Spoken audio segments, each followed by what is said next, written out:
yambu igitondo cyiza rero reka twinjire turebe ibirimo kugenda bivuga ku tabaruka cyangwa se mu gushiramo umwuka k'uyu mugabo wigeze kubaho meya w'akarere ka Rwamagana. Tukoreho ubusesenguzi nyuma y'urupfu rwiwe. Hari inkuru zigenda zivuka kandi rwose bigaragara ko zishobora kuba zifitiwe n'ibimenyetso cyangwa se zifite ibihamya byinshi ku rupfu rwiwe. Uyu mugabo rero Uwimana Nehemiya nk'uko nabikubwiye mu biganiro byabanje, ni umugabo wavukiye anakorera cyane cyane muri uriya murenge wa Rubona mu karere ka Rwamagana. Ibikorwa bigiye bitandukanye ariko bisa nkaho ku bwiganze ari byo ku buzima kuko ari muganga, aho rero yabaye muganga ashinga amavuriro hariya muri uriya murenge, niba nabyita amavuriro cyangwa se farumasi. Hanyuma rero uyu mugabo yaje kuyobora akarere ka Rwamagana, birumvikana mu myaka igera muri 6 yose. Urumva ko rero ari umuntu wa Rwamagana, ni umuntu ufite izina hariya mu karere ka Rwamagana, ku buryo byamubayeho cyangwa se urupfu rwiwe atari ibintu ugomba kuvuga rimwe kabiri guhita urekera, kuko amakuru yose abonetse ku rupfu rwiwe agomba kugira ukuntu yibazwaho. Uyu mugabo rero yafite umudamu umwe n'abana 4, hanyuma rero aza kwitaba Imana umugore we mu mwaka wa 2023. Yitaba Imana rero bisanzwe nk'uko abandi bose bapfa, ariko uko byagenda kose kubera ko urupfu rutandukanye abantu, ntago abantu bajya babyakira kimwe, cyane ba nyiri umuryango. Iyo umuntu adashaje we nabaye ko ari izabukuru, ntago bajya bapfa kwakira urwo rupfu, biragoye, agomba kuboneka impamvu uko byagenda kose. Umugore rero yarapfuye, ibyo bivaho bivugwa ko uyu mugabo nawe yese acudika n'umukobwa wo mu karere ka Nyagatare. Mu gucudika rero bikavuga yuko urupfu rw'umugore wari waburwishe inyuma. Ni ibyavugwaga nyine n'abakeka bitewe n'ibyagiye bigaragara, nk'ibyo nari nkubwiye ko urupfu rugomba kugaragara ko hari ururi inyuma nyine. Ni ibyo ngibyo biravugwa cyane mu nce z'ibyaro, noneho aba ari ibindi aho hazamo ibyo by'amarozi n'ibindi nk'ibyo ngibyo.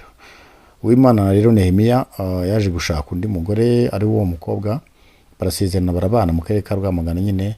Ariko bakimara kubana, Nehemiya afatwa n'uburwayi butunguranye, ararwara aremba.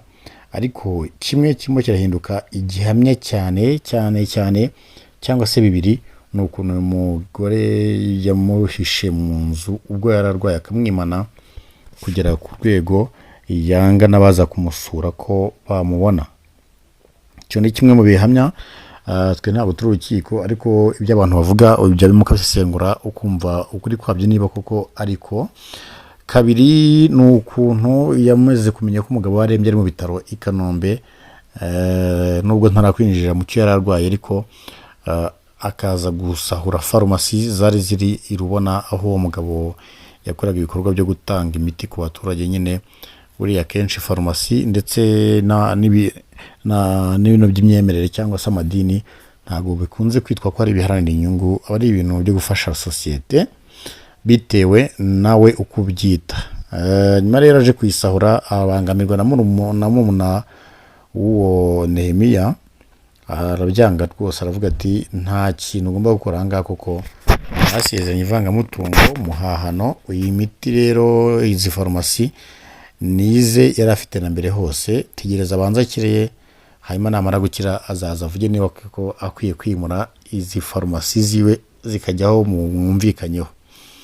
Ibyo rero byonyine kuba umuntu arwaye mu bitaro nabyo byatangiye gusa nkaho bikurura umutwa mubi wo kuvuga ati se koko umuntu ararwaje, umuntu ararembye mu bitaro, ni umugabo wiwe, ariko afashe n'umwanya wo kuza gukora ibi ngibi, bigaragara yuko rwose yaba ari inyuma yo kurwara kwiwe.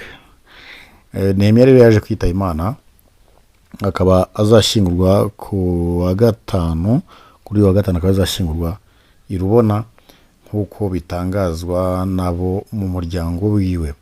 Hanyuma rero tugarutse inyuma gatoya tukubwire iby'ubwo burwayi nabwo uko bivugwa bwari bumeze.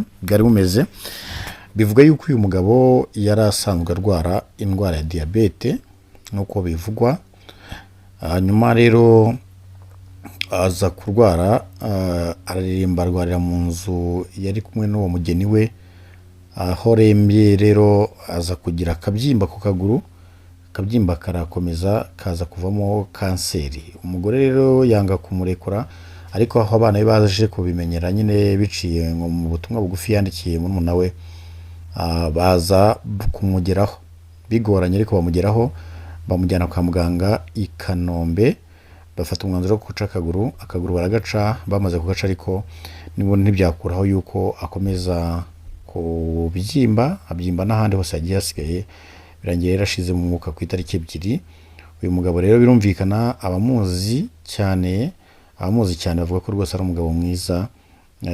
Urupfu apfuye rukaba rubabaje cyane yuko yari afite imyaka mike, y'imyaka 59, n'imyaka mikeya ku muntu utaravunitse akoresha imbaraga z'umubiri, abakiri imyaka mikeya ku buryo rwose uvuze ko akinyutse utaba ugiye kure y'ukuri. Aha rero ni kuri Mwiki Official, nawe ukomeze utube hafi, wunganire ibyo dukora, uduhe komenti, ahasigaye twebwe turabakunda, mukomeze kuryoherwa n'ibihe byanyu. Ciao ciao.